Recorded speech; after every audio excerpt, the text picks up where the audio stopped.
గుండె లోతును చూడగలిగిన వాడు. దేవుడు మన హృదయ లోతుల్లోనికి చూడగలిగిన వాడు. జక్కయ్య యొక్క హృదయ లోతులోనికి చూచిన దేవుడు జక్కయ్య ఆశను తీర్చడానికి దారిన వెళుతూ ఆయన ఆగి ఆ చెట్టు దగ్గరకు వెళ్ళి, జక్కయ్య నీవు త్వరగా దిగు, నేడు నేను నీ ఇంట ఉండవలసి ఉన్నది అని చెప్తారు. వీళ్ళారా, ఆయన మనసులో ఉన్న మాట, అంతరంగములో అనుకున్న మాట, తన గుండెలో ఉన్న ఆలోచన పక్కోడు కూడా తెలవదు. మన హృదయంలో ఏమనుకున్నా మన పక్కనోళ్ళు తెలియదు అసలు. అది దేవుడు హృదయ లోతులోనికి చూడగలిగిన వాడు. దేవుడు మన గుండె లోతులోనికి చూడగలిగిన వాడు. మన హృదయ ఆశలను తీర్చగలిగిన వాడు. యేసయ్య బైబిల్లో మనం చదువుతాం, ఆయన మన హృదయ వాంఛలను తీరుస్తాడు అని వాక్యంలో ఉంది. అంటే మన డిజైర్స్, మన కోరికలు, మన ఆశను ఆయన తీరుస్తాడు అని వాక్యంలో ఉంది. సో జక్కయ్య ఆశను చూసిన దేవుడు ఆయనే చెట్టు దగ్గరకు వచ్చాడు. ఆయనే జక్కయ్య దగ్గరకు వచ్చాడు. ఈ రాత్రి యేసు క్రీస్తు దేవునిగా ప్రపంచమంతా కోట్లాది ప్రజలు ఆయనను ఆరాధించడానికి, పూజించడానికి, అనుసరించడానికి, వెంబడించడానికి, సేవించడానికి కారణం ఏంటి అంటే, మానవుడు దేవుని దగ్గరికి వెళ్ళా, దేవుడే మానవుని దగ్గరికి వచ్చాడు. ఇది యేసయ్యలో ఉన్న స్పెషాలిటీ. మానవుడు దేవుని వెతుక్కుంటూ వెళ్ళలా. అది మతం. మతంలో ఉంటే మనుషుడు దేవుని ఎదుగుతాడు.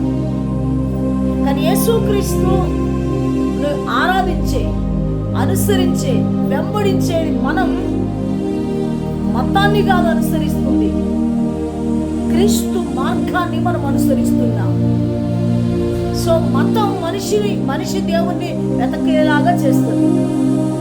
కానీ మార్గమైన యేసు మానవుని వెతుక్కుంటూ భూమి మీదకి వచ్చాడు. అందుకే యేసయ్య జక్కయ్య దగ్గరకు వెళ్ళాడు. జక్కయ్య నువ్వు త్వరగా దిగు, నేను నీ ఇంటికి రావాల్సి ఉంది అని ప్రభు చెప్పాడు. విన్నారా? ఊరోళ్ళందరూ ఈ మాట విన్నారు. వాళ్ళు అనుకుంటున్నారు, అరే ఏంది పాపి అయిన మనుషుని ఇంటికి యేసయ్య వెళుతున్నాడు అన్నారు. వాళ్ళ అమ్మ నాన్న చక్కగా ముద్దుగా చక్కగా పరిశుద్ధుడు అనే అర్థం ఇచ్చే జక్కయ్య అని పేరు పెట్టారు. ఇందాకే చెప్పా, మానవుని జీవిత విలువను పెంచేది పేరు కాదు, అమ్మ నాన్నలు మనకు పెట్టిన పేరు కాదు.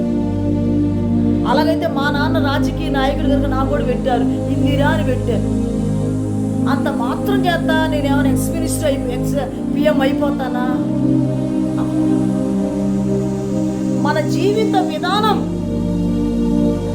మన విలువని పెంచుతుంది. మన జీవిత విధానం మనకు ఒక పేరును, ఒక కీర్తిని, ఒక ఖ్యాతిని, నేమ్ని, ఫేమ్ని తీసుకుని వస్తుంది. ఆ ఊరులందరూ జక్కయ్యనంటున్నారు, పాపి అయిన మనుషుడు, ఇతని పేరు పాపి అయిన మనుషుడు. అమ్మా నాన్నేమో పరిశుద్ధుడని పెడితే ఇతని క్రియల వలన, ఇతని పనుల వలన, ఇతని నడవడిక వలన, ఇతని క్యారెక్టర్ వలన వీళ్ళు అంటున్నారు ఇతడు పాపి అయిన మనుషుడు. విన్నారా? ఈ ఊరోళ్ళకే అతడు పాపి అని తెలిస్తే సృష్టికర్త అయినటువంటి దేవునికి అతడు ఏం చేస్తున్నాడో, ఏం చేస్తున్నాడో ప్రభువుకు తెలియదంటారా? ఖచ్చితంగా తెలుసు. అందుకే నేను అంటున్నాను, యేసు ప్రభువారు పాపి అయిన మానవుని వెతుక్కుంటూ వచ్చాడు. పాపి అయిన మానవుని దగ్గర ఉండడానికి ఇష్టపడినాడు. జక్కయ్య నిన్న ఇంటికి వస్తా. యేసు ప్రభువారు జక్కయ్య ఇంటికి వెళ్ళాడు.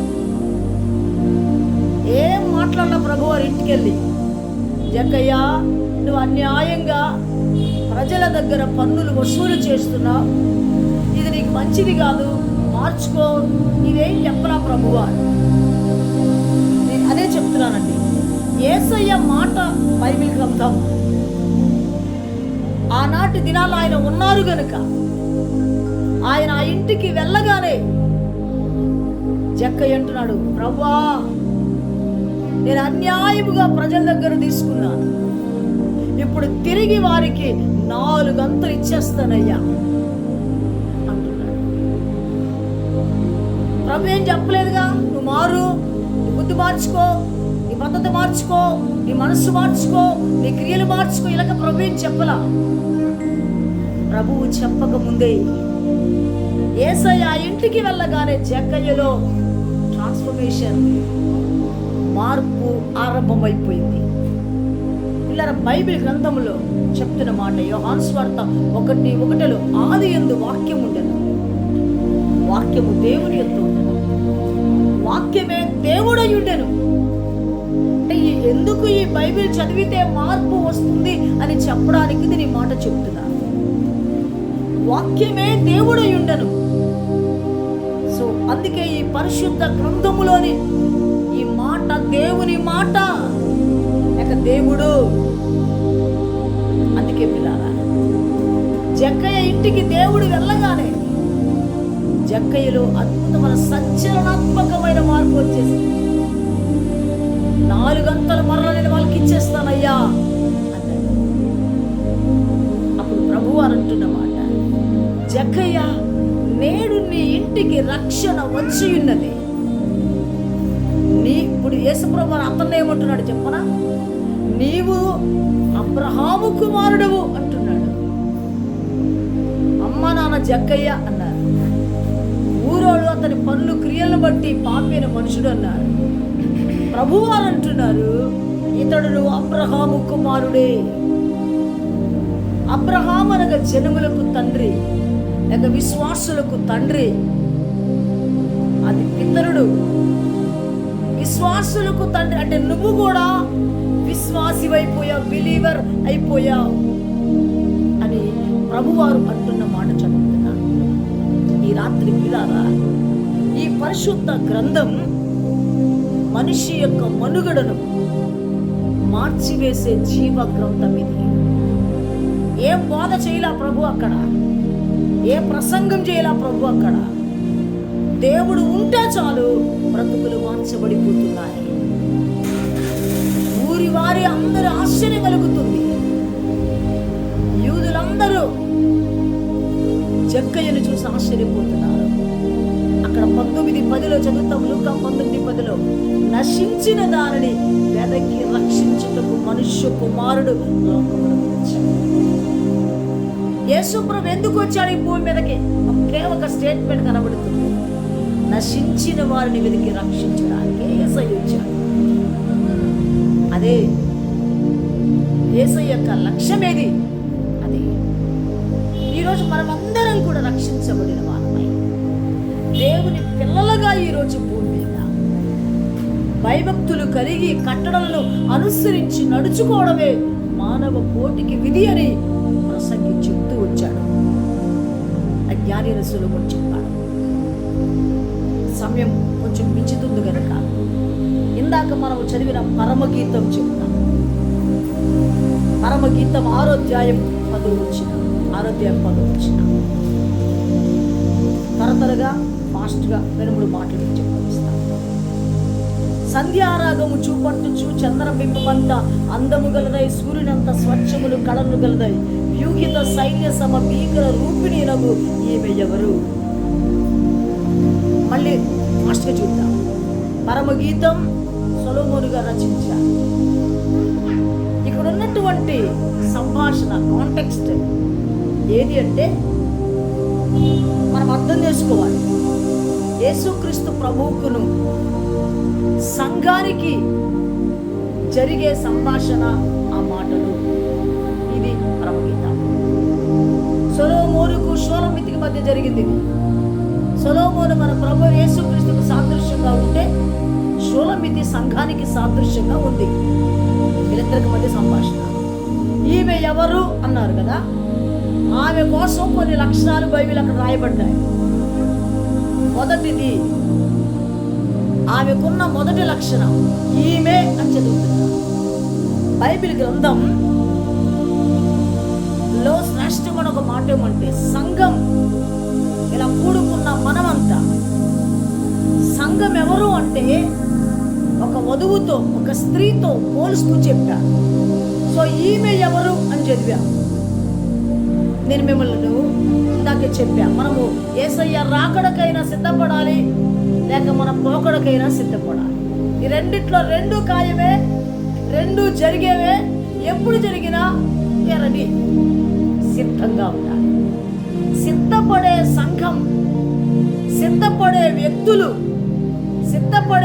సిద్ధపడవలసిన మనం ఒక 4-3 లక్షణాలు అక్కడ కనబడుతున్నాయి. జస్ట్ అవుట్లైన్స్ మీకు చెప్పి ముగిస్తాను. సంధ్యారాగము చూపట్టుచు అంటున్నా అంటే అర్థం ఏమంటే, మనం పాడతాం, జీవన తొలి సంధ్య నీతోనే ఆరంభం అంటాం కదా. తొలి సంధ్య అనగా ప్రాతకాలం, అనగా వేకువజా, అనగా తెల్లవారుజా. బ్రదర్స్, సిస్టర్స్, పెద్దలారా, చేతులు జోడించి మీకు మనవి చేసి చెప్పే మాటలు ఇవి. ఆయన వస్తున్నాడు. ఎందుకు యేసయ్య వస్తున్నాడని చెప్తున్నామంటే, ప్రపంచములో ఆయన చెప్పిన ప్రతి ప్రవచనాలు, ఆయన చెప్పిన ప్రతి మాటలు భూమి మీద నెరవేర్చబడుతూ ఉన్నాయి, నెరవేర్చబడ్డాయి. అందుకే మనం సిద్ధపడాలి. సిద్ధపడవలసిన మనం మొదటిగా ఏం చేయాలి? సంధ్యారాగము చూపట్టుచు అంటే అర్థం ఏమంటే, ప్రతి దేవుని బిడ్డలుగా పిలువబడుతున్నటువంటి మనం వేకువని లేవాలి.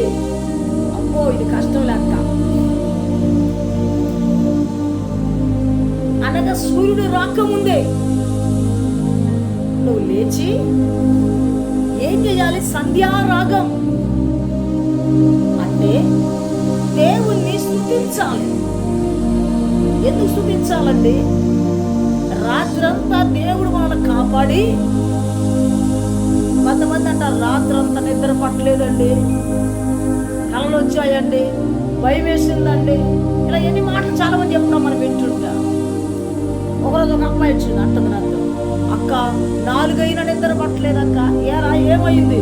ఏదో తెలియని భయం ఆవరించింది, చెడ్డ కలలు వస్తున్నాయి, భయం వేసింది, నిద్ర లేదు.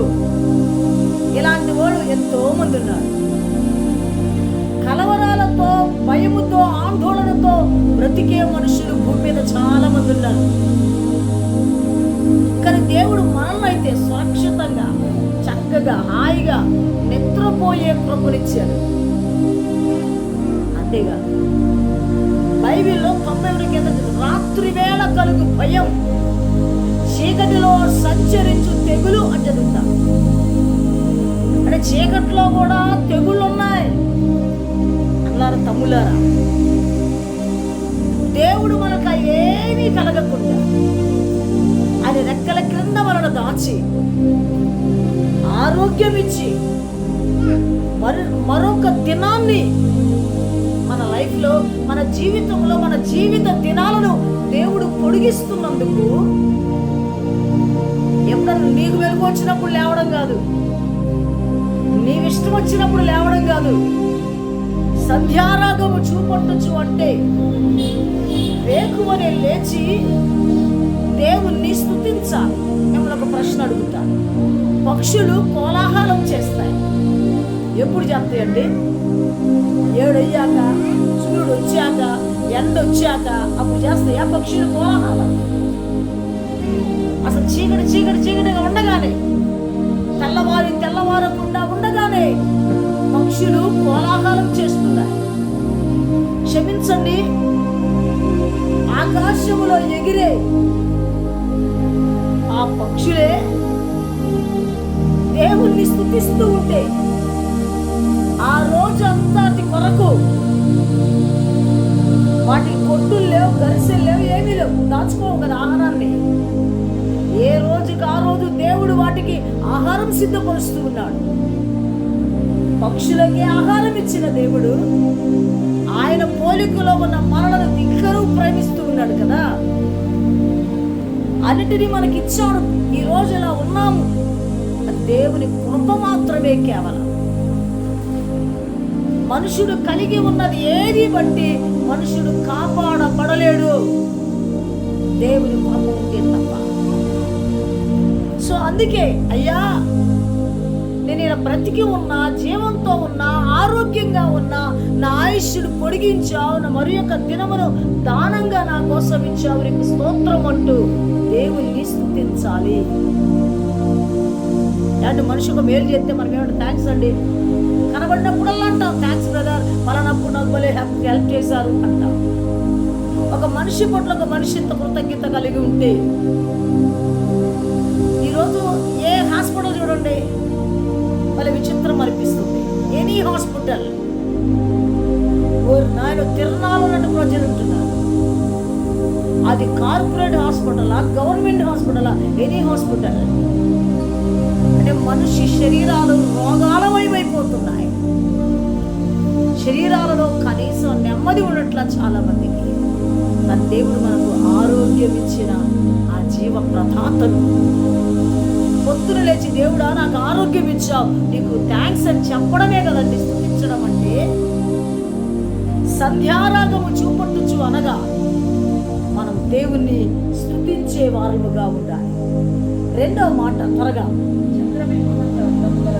చంద్రబింబమంత అందము గలదై అని చదువుతున్నాం. చంద్రుని మనం చూసినప్పుడు మరి హాయిగా ప్రశాంతంగా చాలా అందంగా చక్కగా కనిపిస్తాడు అనిపిస్తుంది. ఈ రెండవ మాటలో మనమేమి నేర్చుకోవాలి, మనమేం తెలుసుకోవాలి. బైబిల్ ఎంత మంచి గ్రంథం అంటే ఇది పాఠాలు నేర్పుద్ది, గుణ పాఠాలు కూడా నేర్పే గ్రంథం ఇది. ఇలా రెండవది, సంఘానికి ప్రభు చెప్తున్న, లేకపోతే దేవుని పిల్లలమైన సంఘం అంటే మనమే కదండి, మనకు దేవుడు చెప్తున్న మాట ఏమంటే చంద్రబింబమంత అందము కలదై అంటే, మీకు ఒక మాట చెప్తే మీకు అర్థమవుతుంది. 133వ కీర్తన మొదటి చరణంలో సహోదరులు ఐక్యత కలిగి నివసించుట ఎంత మేలు. నాగేడా ఏమన్నాడు? ఎంత మనోహరం అన్నాడు. సహోదరులు సహా ప్లస్ ఉదరం, అంటే ఒకే ఉదరములో నుండి వచ్చింది. మనమంతా వేరు వేరు ప్రాంతాలు, వేరు వేరు పేర్లు, వేరు వేరు కుటుంబాలు, కానీ మనమంతా అక్కడ యేసు క్రీస్తులో ఒకటి. ఏ భేదము లేదు, ఒకటి. అంటే యేసు క్రీస్తులో జన్మించాం మనమంతా. యేసయ్య బిడ్డలమయ్యా మనందరికీ. జనరల్గా ఈమెకు తండ్రి వేరుంటారు, ఆయనకు తండ్రి వేరుంటారు, సార్కి తండ్రి వేరు ఉంటారు, ఒక్కొక్కరికి ఒక్కొక్క తండ్రి ఉంటారు. కానీ ఇక్కడ మనందరికీ తండ్రి ఒక్కడే, ఆయనే మన ప్రభు అయిన యేసుక్రీస్తు. సో ఆయన పిల్లలమైన మనమంతా బ్రదర్స్ అండ్ సిస్టర్స్, అన్న అక్క అని పిలుచుకుంటాం. మనం ఏ రక్త సంబంధం ఉందని అన్న అక్క అనేస్తున్నాం. మనం యేసుక్రీస్తు రక్త బంధం ఉంది మనకు, అందుకే అన్న అక్క అని పిలుచుకుంటాం. అంటే అర్థం ఏమంటే మనమంతా సహోదరులం. సో మనము కలిసి నివసించుట ఎంత మేలు, ఎంత మనోహరం. మనం అంతే ఎక్కడ కలుసుకుంటాం? ఇలా సహవాసంలోనే కలుసుకుంటాం, ఇలా మందిరాల్లోనే కలుసుకుంటాం, ఇలా సమాజముగా కూడటమే కలుసుకుంటాం.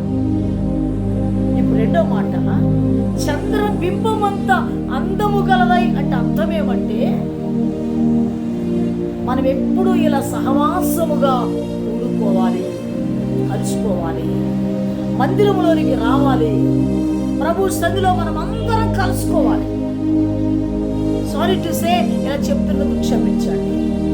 చాలా మందికి ఆదివారం ప్రార్థన ఉంది, మందిరానికి వెళ్ళాలి అన్న విషయంలో చాలా నెగ్లిజెన్స్ ఉంటుంది, నిర్లక్ష్యం ఉంటుంది. ప్రార్థనకు రాలా, కొంచెం పని ఉందండి. 6 రోజులు నీకోసమే బతికావు, నీకోసం పని చేసుకున్నావు. ఒక రోజు ఒక 1 అవర్, ఒక 2 అవర్స్, 1-2 గంటలు మనందరం కలుసుకుంటే ఎంత హ్యాపీగా ఉంటుందండి. చక్కగా పలకరించుకుని మాట్లాడుకుని అందరం కలిసి పాడి దేవుని స్తుతించి ఆరాధించి వాక్య ధ్యానం చేస్తే ఎంత హ్యాపీనెస్ ఉంటుంది. ఏది అందం అంటే ఇలా మనం కూడుకోవడమే. సంఘం యొక్క బ్యూటీనెస్ ఏది, సంఘము యొక్క అందమేది అంటే ఇలా మనం కూడుకోవడమే సమాజంగా. అంటే ప్రార్థన సహవాసములో మనం ఉండాలి. ఇది 2వ మాట. త్వరగా 3వ మాట. సూర్యుని అంత స్వచ్ఛమును కళలను గలదై అని చదువుతున్నా. కొంచెం డీప్గా విశ్వాసలేని మీతో కొంచెం డీప్గా పాటిందా. సూర్యుడు ఒక మండుచున్న గోళం. సోషల్ స్టడీస్లో మనం చదువుకున్నాం కదా, మండుచున్న గోళం. అందుకే కదా నేరుగా చూడలేవు కదా సూర్యుడిని. అంత కోట్ల మైల్స్ దూరంలో సూర్యుడు ఉన్నా మనం నేరుగా అట్లా నిల్చొని సూర్యుడి వైపే చూసేవాళ్ళండి. తర్వాత కళ్ళు మసక కనిపిస్తే కొంతసేపు. ఈరోజు ప్రభు అంటున్నాడు, సంఘములో ఉన్న దేవుని బిడలమైన మనమే సూర్యుని వంటి వారు అన్నాడు. ఎట్లా అంటారు? మీరు న్యాయాధిపతుల గ్రంథంలో చదువుతూ వస్తే ఆయనను ప్రేమించువారు, ఆయన అనగా దేవుడు, ఆయనను ప్రేమించువారు బలముతో ఉదయించు సూర్యుని వలె ఉందురు. విశ్వాసులు ఎప్పుడు లేక దేవుని బిడలమైన మనం సూర్యునిలాగా బ్రతకాలి. అనగా మండుచూ ఉండాలి. మండడం అంటే మంటకలి అలా కాదు. దేవుని కొరకు బ్రతకాలనే మంట, ఆరాటం, ఆతృత. మంట రగిలిస్తూ ఉంటుంది. పరిశుద్ధాత్మ దేవుడు బైబిల్ ఎలా చెప్తూ వచ్చాడంటే, సూర్యుడు మండుచున్న కోణమై ఉన్నట్టుగా దేవుని పిల్లలు నిత్యము మండుచూ ఉండాలి. యోహాను బాప్తిసమిచ్చే యోహాను కొరకు అతడు మండుచు ప్రకాశించుచున్న దీపం. అతని వెలుగులో అనేక మంది ఆనందపడితిరి అని చదువుతాం. నువ్వే మండకపోతే, నువ్వే వెలుగకపోతే, చీకట్లో ఉన్న వాళ్ళకి నువ్వెంత వెలుగు చూపిస్తావు? నీలోనే మంట లేకపోతే, నువ్వే వెలగకపోతే, నువ్వే ప్రకాశించకపోతే, సూర్యుడు ఎలాగో మండుచు ప్రకాశిస్తూ ఉన్నాడు. ఈరోజు మనం కూడా దేవుని పిల్లలమైన మనం ఇన్ని సంవత్సరాల ఈ భక్తిలోనికి వచ్చి పుట్టినది మొదలుకొని క్రైస్తవ కుటుంబాలలో పుట్టి క్రీస్తు ప్రభువును గురించి తెలిసి ఏమీ తెలియని వాళ్ళగా బతికితే మంట లేదు నీకు. ఒక ఆయన అన్నాడు, మనం సండే క్రైస్తవులం కాదు, మండే క్రైస్తవులు.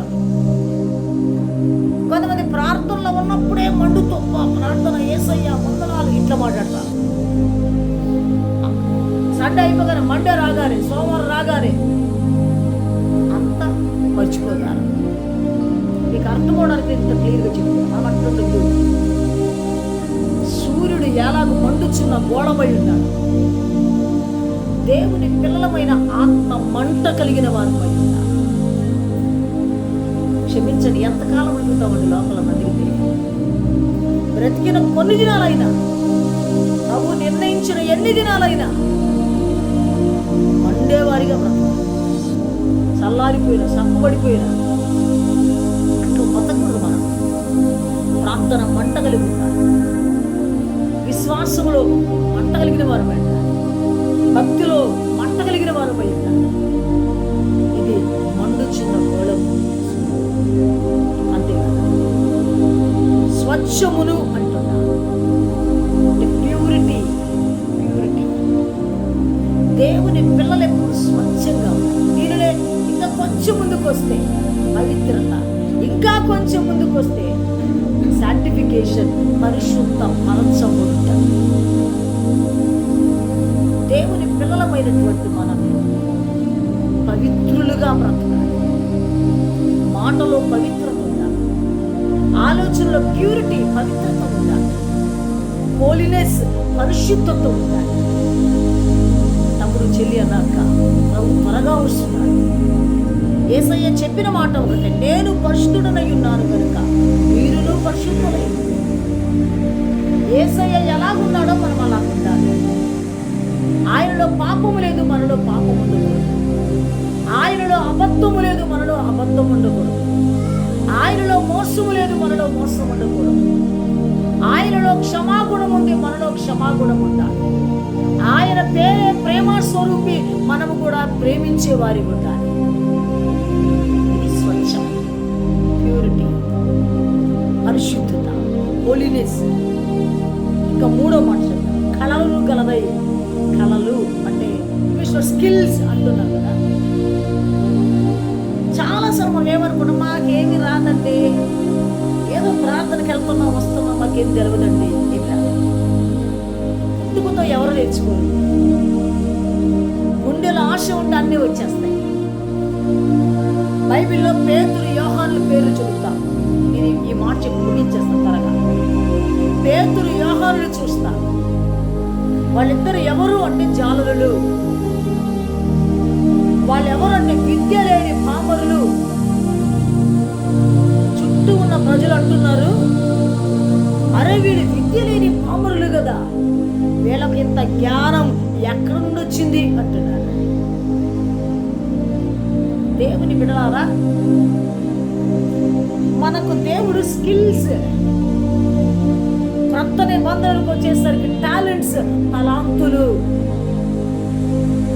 దేవుడు మనకిచ్చాడు. ఒకరికిచ్చి ఒకరికి ఉంది దేవుడిగా. నీలో ఏదో ఒక తలాంతు ఉంది. నాకేమి రాదండి, పాడటం రాదండి అంటావు. పాడాలన్న ఆశ నీలో ఉంటే,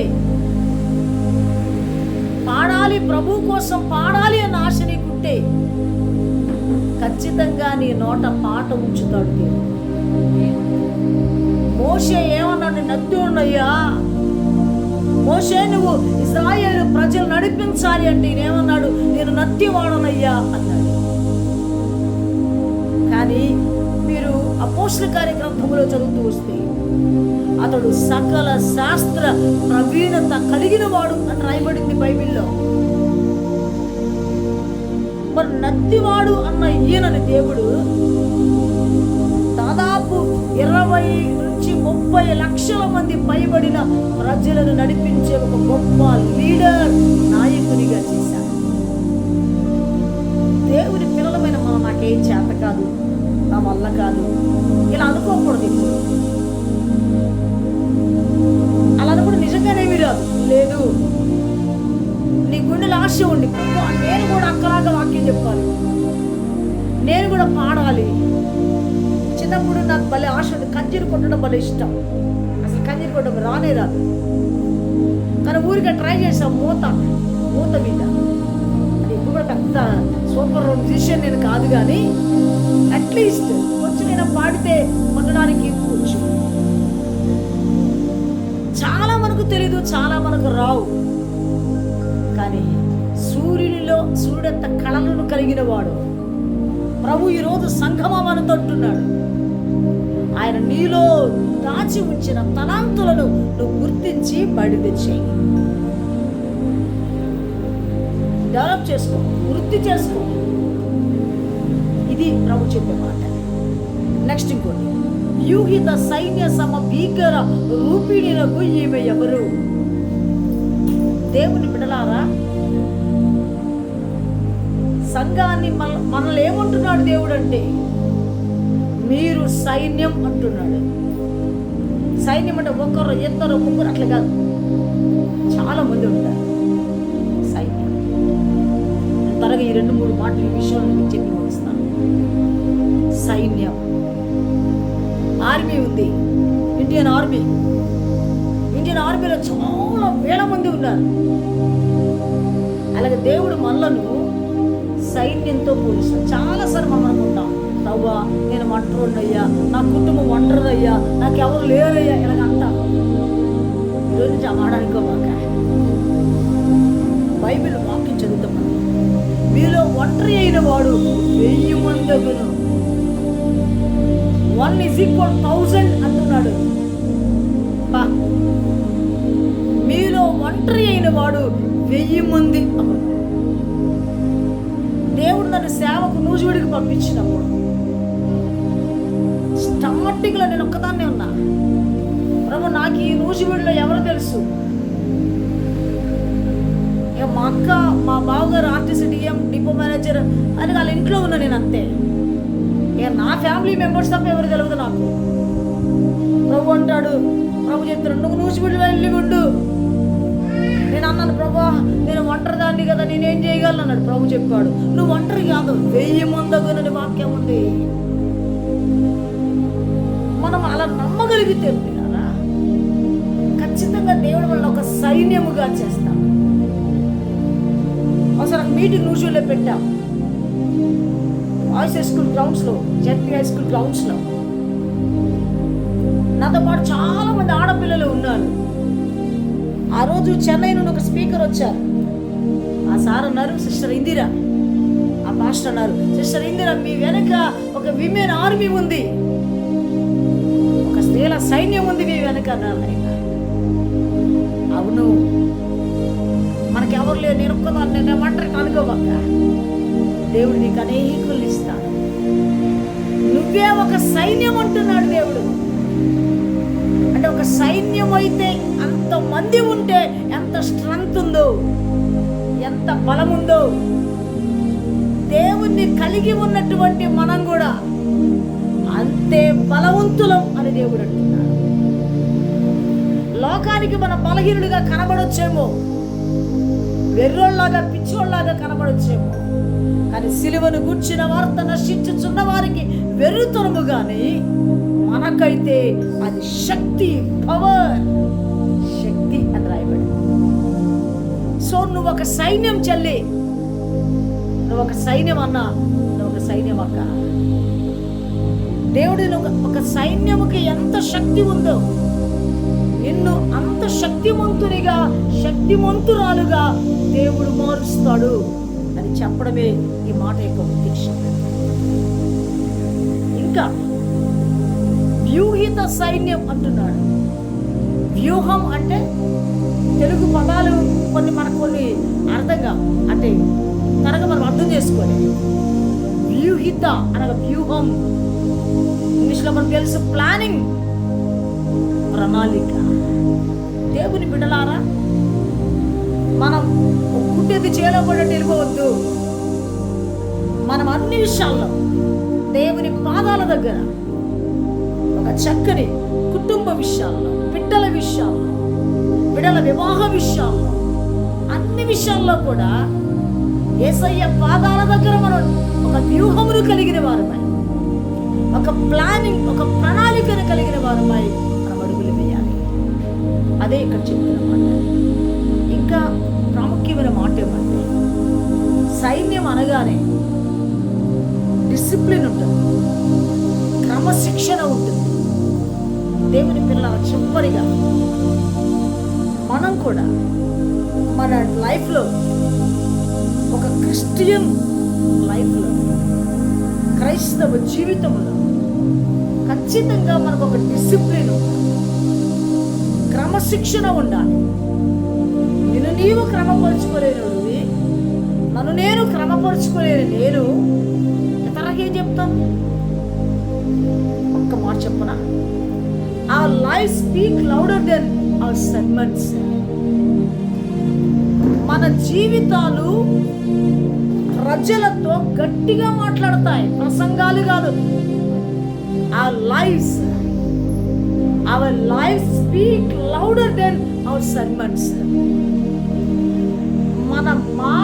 మన ప్రసంగాల కంటే, సర్మన్స్ అంటే ప్రసంగాలు, మన ప్రసంగాల కంటే మన జీవితాలే ప్రజలతో, మన చుట్టూ ఉన్న సమాజముతో గట్టిగా మాట్లాడతా. లౌడర్ దెన్, గట్టిగా. అరిచేర్చి ప్రసంగం చెప్పి నేను నా చెప్పింది ఒకటి, నా జీవితం ఒకటి అయి ఉంటే ఎవరంటారండి బోధ?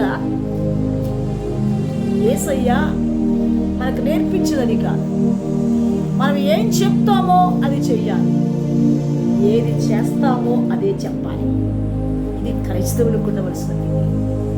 సో పిల్లారా, మనం ఒక డిసిప్లిన్, క్రమశిక్షణ కలిగిన జీవితాన్ని కలిగి ఉండాలి. చివరి మాట, సైన్యం అంటే ఒక గుంపు, ఏముంటుంది? యూనిటీ ఉండాలి. అందరూ కలిస్తేనే ఏదైనా సాధించగలం. నాది నేనే, నీది నువ్వే, నీది నువ్వే అంటే ఇది చేయాలి. అందరూ ఐక్యంగా ఉండాలి. యూనిటీ ఉంటేనే ప్యూరిటీ వస్తుంది, ప్యూరిటీ ఉంటేనే స్పిరిచువాలిటీ వస్తుంది. దేవుని పిల్లలారా, మనమందరం ఐక్యంగా ఉండాలి అన్ని విషయాల్లో. బైబిల్లో కూడా ఇద్దరు ఏకీభవించి ఒకరు ప్రార్థన చేస్తే అల్లా, ఇద్దరు అనగా ఆ మాట ఎందుకు చెప్పాడు పరిశుద్ధాత్ముడు అంటే మనం ఐక్యంగా ఉండాలని చెప్పాలి.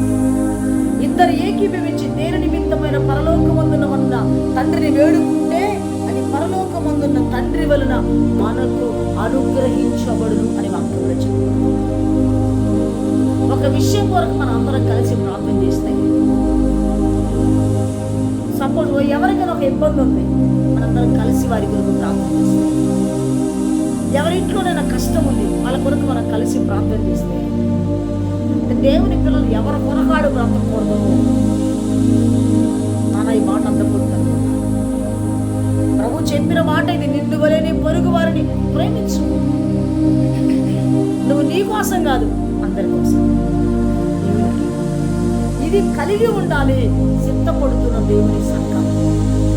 4 విషయాలు. సంధ్యారాగం చూపొట్టుచు చంద్రబింబమంత అందముగలనే, సూర్యుడంత స్వచ్ఛమును కళలను గలదై ద్యూకిత సైన్య సమీకర రూపిణి. 4 లక్షణాలు సంఘం కలిగి ఉండాలి. యేసయ్యను ఎదుర్కోవాలని సిద్ధపడవలసిన మనం ఈ 4 లక్షణాలు కలిగి ఉండాలి. ఈ లక్షణాలను కలిగిన వారు మనం బ్రతుకుగా అటు కృప పరిశుద్ధాత్మ దేవుడు మనందరికీ దయచేయును గాక. ఆమేన్. ప్రార్థన చేసుకుందాం. దయచేసి అందరూ లేచి నిలబడి కృతజ్ఞతాస్తుతులను చెప్పులైన చెల్లించలే.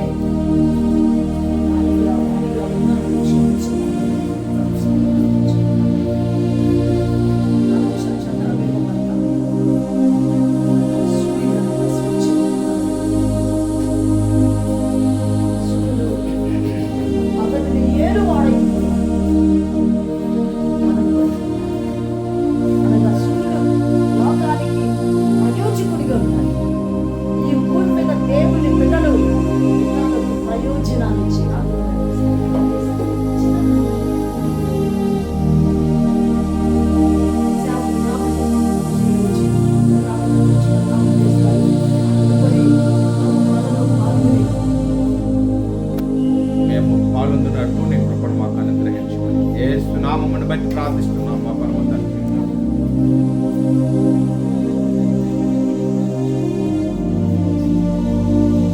ఆ ప్రకారమే భోజనం ఆయన పాత్రలు ఎత్తుకుని ఈ పాత్ర మీరు దీనిలోని నన్ను జ్ఞాపకం చేసుకునే అపరాధములతో పాపములతో చచ్చిన మమ్మలను బ్రతికించుగా నీవు దాల్చిన నీ అమూల్యమైన పరిశుద్ధమైన రక్తము పరిశుద్ధులుగా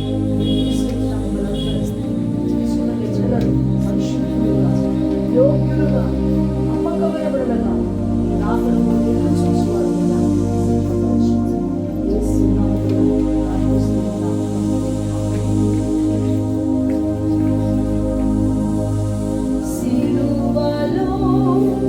ఆ సిలువలో ఆ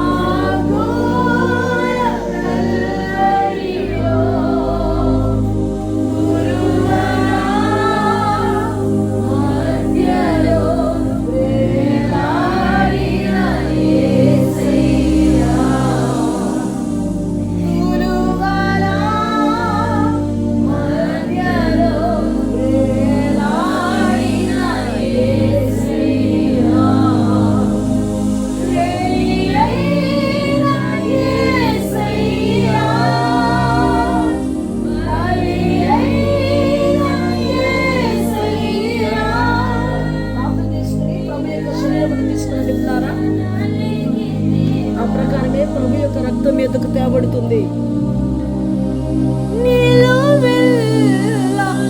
2026 తీసుకొచ్చాం. ఒక నెల గడిచిపోయింది. ఈ ఫిబ్రవరి మాసంలో ఈ 2వ పరిశుద్ధ ఆదివారపు ఆరాధన, సాయంకాల ఆరాధనలో ప్రభు పనులు పాల్గొని కృపనిచ్చిన తండ్రి వందనాలు చెల్లించుకుంటున్నాను.